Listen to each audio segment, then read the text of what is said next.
I am so happy.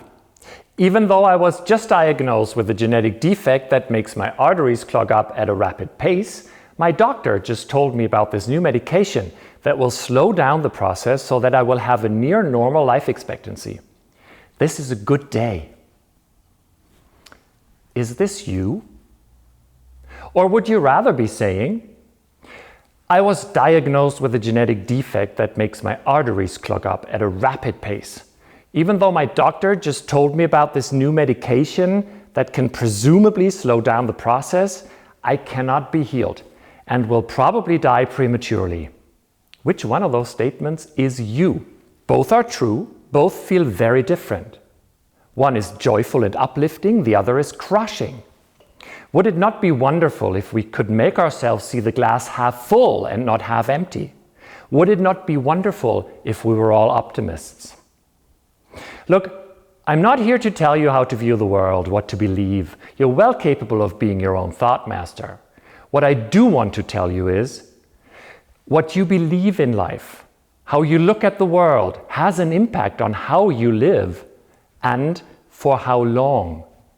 And that you can in fact do something to change your beliefs to live a healthier, longer and happier life. So let's begin. A few years back, the University of Madison, Wisconsin published a study in which 30,000 highly stressed adults were split into two groups. One believed, yes, I am highly stressed, but I don't mind that. In fact, I find it normal or invigorating. The other group said, yes, I'm highly stressed and I'm afraid that will be detrimental to my health. I'm worried that I might get sick or die. 8 years later, the scientists simply looked at how many people had, in fact, died. Turns out that the second group, who worried about stress, had a 43% higher mortality rate than the reference group. That was to be expected. We are, after all, heavily affected by our beliefs. But what was absolutely surprising was that the first group that did not mind the stress they undoubtedly had an increase in mortality of 0%. So there was no difference in mortality from control groups that had no stress at all. The authors of the study suggest, therefore, that it is not stress that kills us, but the fear of it. You could say a pessimistic view is 43% more likely to kill you than an optimistic one. The physiological reason in this case, so scientists believe, is the higher levels of the hormone oxytocin in the optimist's blood. Oxytocin relaxes the cardiovascular system. It prevents the blood vessels from contracting. So even if you do have blood clots and plaques, you're significantly less likely to have a heart attack or a stroke. Optimism does seem to pay off. So let's try and understand it a little better. Optimism is associated with the left hemisphere of the brain, as successes in motoric processes, left brain, form a sense of, yes, I can, let's do it. While the right hemisphere is more concerned with critical thinking and watchful carefulness, which favors an attitude of, do not trust, test first. Both optimism and pessimism have a future and a past. The future aspect is quite clear. While pessimism is defined as anticipation of bad things to happen in the future, optimism expresses trust in the general goodness of things to come in the future. The past aspect of optimism versus pessimism was introduced by Martin Seligman, the pioneer of positive psychology in the 1990s. Seligman directs our focus to the past and defines the origin of pessimism and optimism as the way you think about past causes. Whether you become an optimist or a pessimist, according to Seligman, depends on three factors, all focusing on the past. They are called Seligman's 3 Ps. The first P is permanence and measures how permanent one believes the cause of the bad effect is. The second P stands for pervasiveness. It measures how much harm one thinks is actually done by the cause of the bad effect. And the third P is personalization and asks, how much does the cause have to do with me personally? Now, a pessimist tends to believe that bad events are permanent, pervasive, and personal. In other words, will not go away, affect everything, and destroy my personal life totally. While good events are temporary, isolated, and external. In other words, are fleeting, will never happen again, and cannot be influenced or repeated by me at all. For optimists, it is the other way around. So both optimism and pessimism stem from our interpretational look back and form our interpretational patterns for the future. Consequentially, Seligman's 3 Ps lead to Schlageter's pretzel. We look back at our past experiences, interpret them by means of Seligman's 3 Ps, and project those beliefs onto the future, which shapes our emotional state in the present. A constant cycle of interpretation and mindsetting. As an example for COVID, my pretzel goes something like this. A pessimist will think COVID is going to last. There will always be some pandemic in the globalized world. That is permanence, Seligman's first P. She will also think it is pervasive, the second P. Our whole life has come to a halt. The whole world lies in ruins. Our entire economy is going to suffer. And the third P, personalization, we have brought this onto ourselves. We have neglected to prepare. We are not handling this crisis well. Quite to the contrary, an optimist will look at the same situation differently. They might say, rules and vaccinations will likely end the pandemic soon. There is an end to this lockdown. For an optimist, bad things are never permanent or pervasive. 98% of all infected survive. There are losers and winners of each crisis. There are many benefits of the lockdown also. And they certainly will not take it personally. This is not caused by us. Viruses have been in the world for a long time. It is the nature of a virus to look for a host. Every problem has a solution, and so on. Not only are optimists easier to be with, they're also healthier, more motivated, perform better, and are more successful. Tendentially, they live longer and are happier. For 50% of you, that is good news. And for the other half, the good news is optimism can be learned. Which way your pretzel crumbles depends on your beliefs. This is where Albert Ellis's ABC model comes in handy. First, there's an activating event, for example, COVID-19.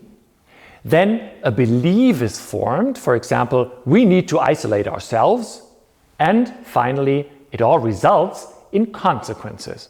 I'm staying home until the crisis is over. If we succeed in changing our thinking into the upper half of the spheres, we can shift from pessimistic to optimistic. The correct psychological term for this is cognitive restructuring, or simply changing the way we think. Let me give you an example. If your activating event is a breakup, you might go the low road and think, I'm a failure, I suck at relationships. That might feel like it's a fact to you, but it is a mere belief. As a consequence, you might from then on avoid getting into close relationships. If you choose the high road though, you will experience the same breakup with different thoughts. You might conclude that you were just too different, and in the future, make sure you engage in relationships with people who have similar values and experiential backgrounds as yourself. So, cognitive restructuring is a major element of shifting our minds to a more optimistic point of view. But there are at least 7 more things you can do to grow on the optimism scale. Number 1, relationships. Cultivate good relationships. The more people send you accepting and loving messages, touch you, bond with you, show your affection and love, the more your positivity level rises and you become more hopeful. Second, model learning. Surround yourself with people that take the high road, people that have an optimistic and hopeful take on life. Learn from them and let yourself be inspired by them. Thirdly, gratefulness. Being grateful for one's blessings is one of the most powerful boosters of optimism. There have been many studies lately about the healing power of gratefulness. If we're grateful, we ultimately believe that everything is well. Our pretzel will evolve more towards optimism. Fourth, perspectives. When you see no light at the end of the tunnel, actively place one there. Challenge yourself at defining one. Always ask yourself what the light at your tunnel could be. 5. Play. Be playful and play mind games with yourself. What if everything was all right? What if this was not terrible but actually good? What if just I could not see the light that is distinctly there? Since this is all about beliefs anyway, you might just as well legitimately believe something that is healthier for you. 6. Altruism.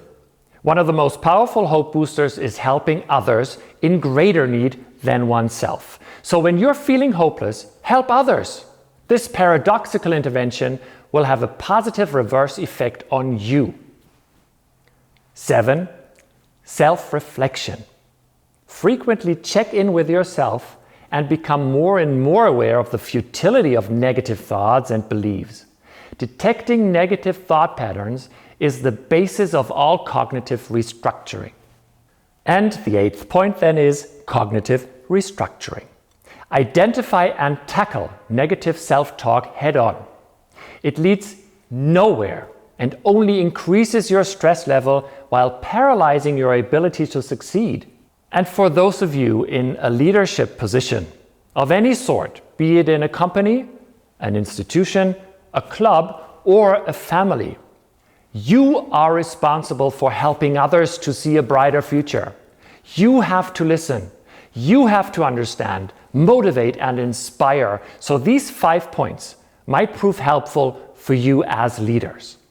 Adopt an as-if approach. Do not waste your time analyzing chances, but communicate as if everything will be well. Self-fulfilling prophecy also works the opposite way. Soothe those in fear. Oftentimes, all we need to hear is a wholehearted, "Don't worry, it will work out. You will be fine. All things will be well." So as a leader, never feel too adult to soothe adults. Be a model, especially in light of a crisis. Speak with hope, act calmly and with conviction. Challenge well, allow people to experience their strengths. Offer them tasks that are difficult yet individualized and feasible. Only in mastering challenging tasks can we realize how strong we actually are. Our hope for a brighter future will grow. Encourage often. Give positive only feedback. Use positive only reinforcement. Mirror strengths and capabilities. All those will make the people around you stronger and more hopeful. And who knows, if you do it well, you might end up being the least optimistic among them all. So do not hog your optimism. Grow it and then share it whenever you can.